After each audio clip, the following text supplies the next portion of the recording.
Hey, today I'll tell you how to outsmart everyone without working harder. Outrun everyone? Great. I have a marathon next week.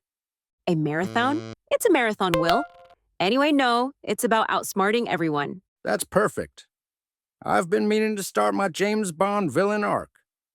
Not what I meant, Will. I'm talking about beating people at this productivity game without grinding yourself into a fine pasta. Ah, so I don't need to build my study Batcave? No, just 5 brain hacking strategies backed by actual science. Please tell me one of them is cloning myself. No, but one of them involves tricking your brain with coffee. Any questions? Why not tea? Since there are no real questions, let's start. The first one is the temptation bundling method, also known as how to make chores less soul-crushing. Sounds illegal. I like it.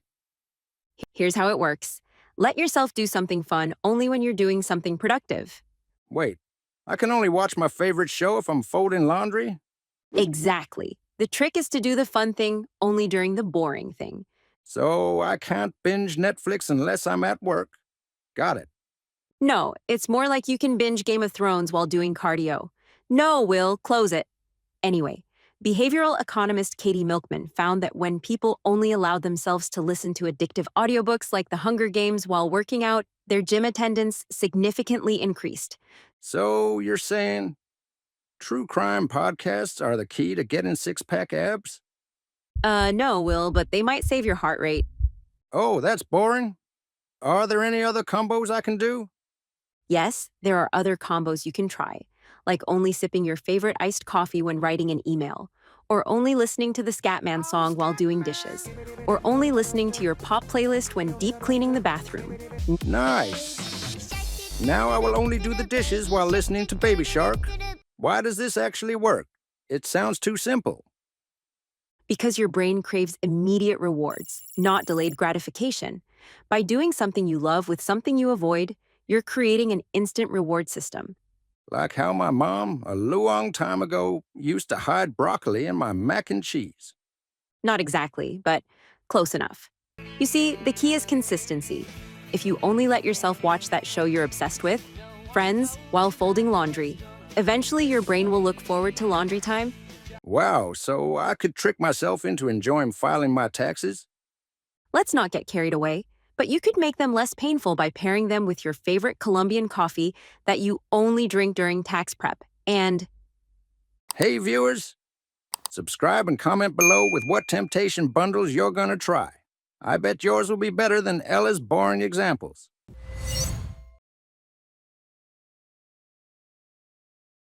All right, what's next? I don't have all day. what? Sorry, I was talking to myself. Great. Keep doing that. Anyway, next on the list is the second tip, the if-then planning framework. It's like giving your brain preset instructions for how to react to specific situations or triggers. Like what? If I see the fridge, then I eat a second dinner? No, Will, not that. It's more like, if I feel distracted, then I'll turn off notifications. Or, if I get a text during work time, then I'll wait until my break to respond. Oh, so I'm setting up mental triggers to respond automatically to situations. Like building my lazy version of Pavlov's dog. Yes, you create a tight link between a specific trigger or situation and the action you want to take. Does this work? Yes. Professor Goldwitzer's research shows that this doubles or triples your chances of following through. Professor Goldfish? No, Goldwitzer. Oh, okay. So I can say, if I feel like procrastinating, then I work for just 2 minutes. Yes, that's actually brilliant, but don't do it here. Of course, Ella, I won't, but wow, I can't believe I just outsmarted procrastination with a sentence. A well-placed sentence. Language is powerful. Try using it properly sometimes. That's just rude. Sorry, Will. But you see, the real power of this technique comes from how specific you make your if-then plans. If I feel tired, then I'll exercise is too vague. However, if I feel my energy crashing at 3 p.m., then I'll immediately do 10 push-ups next to my desk. Is specific enough to work. So being super clear about the exact trigger and the exact response is key? You got it. And the best part about this is that you can create multiple plans for different situations. If I see a social media notification, then I'll ignore it until my work timer goes off. Your brain loves these clear instructions for responding to triggers. If I say something clever, then Ella will finally respect me. What was that? Nothing. Just practicing my if-thens. Tip 3, the task stacking system. Will, do you know about this system? I can't believe her. She is so... Will, stop talking to yourself and answer my question. No, I don't know what it is. Task stacking is when you use habits you already do automatically as launching pads for new habits you want to build. For example, if you want to start using sunscreen and you brush your teeth every morning, keep your sunscreen next to your toothbrush. Then, after you brush, you immediately apply sunscreen. In that context, brushing your teeth becomes the anchor that gets the new habit going. Okay, but how is that different from the if-then method? Good question. If then is about specific situations triggering specific actions. Task stacking is about chaining habits, using habits you already do automatically as launching pads for new habits you want to build. So it's more like, after I brush my teeth in the bathroom, I do some push-ups? Exactly. Yes, you're not just doing different habits. You're engineering a chain reaction. So the habits are like neighbors? Habit A knocks, habit B answers? Something like that. The key is picking the right anchor habits, something you do consistently without fail. Like how I check my phone first thing every morning. Well, yes, but maybe use that for something more productive than scrolling social media. Hey, I'm very productive with my scrolling. I've learned about 3 new cat memes and 5 ways to avoid work. Okay, whatever. Here's a pro tip for you. The smaller the new habit, the more likely it'll stick. That's why you should start with a short 10-second task after your anchor habit, then gradually build up as it becomes automatic. So, does that make my toothbrush my new accountability partner? Sir, your toothbrush is now your accountability partner. It's always been there for me. I love you, toothbrush. Anyway, the key is this. Your brain already expects habit A, so sneak habit B right behind it in the same place, same vibe, and it will fit right in. Okay, but what if I'm mid-task and tired? That's when I usually zone out, scroll cat memes, and somehow end up watching otter holding hands videos. That's where tip 4 comes in, the strategic stop technique. I already love the name. Goal! I scored. Stop this right now. Playing football at work? Are you kidding me? Sorry, ma'am. As I was saying, it's about stopping at the right time, not when you're burnt out, but when you know exactly what comes next. When you stop a task while you're still focused on it and know what comes next, your brain keeps working on it in the background. That's the Zygarnik effect, or what we called the one sock rule in our last video. Laziness is your superpower. Check that one out after this. Zygarnik? That just sounds fake. That's ironic coming from a stick figure named Will. Anyway, Hemingway used it when he'd stop mid-sentence on purpose so that he knew exactly where to begin the next day. So I stop writing when I still know what to say? Exactly. Don't drain the tank. Park with fuel left. Future me will appreciate that. That's if he still has a job. What? Nothing, nothing. So it's like leaving a cliffhanger for yourself? Yes, spot on. Your brain hates unfinished business. Incomplete tasks create a mental tension that keeps your mind engaged. That's why TV shows end on cliffhangers, to keep you thinking about them until the next episode. It's also why our videos end with cliffhangers too. Will! Sorry, is that why I can never remember where I put my keys? But I can't stop thinking about that one argument I lost 5 years ago. By the way, remember to like and subscribe. Will!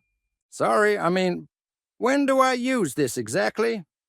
Use the strategic stop when you've been productive but feel yourself starting to fade, or right before a tough section where you'll need fresh energy.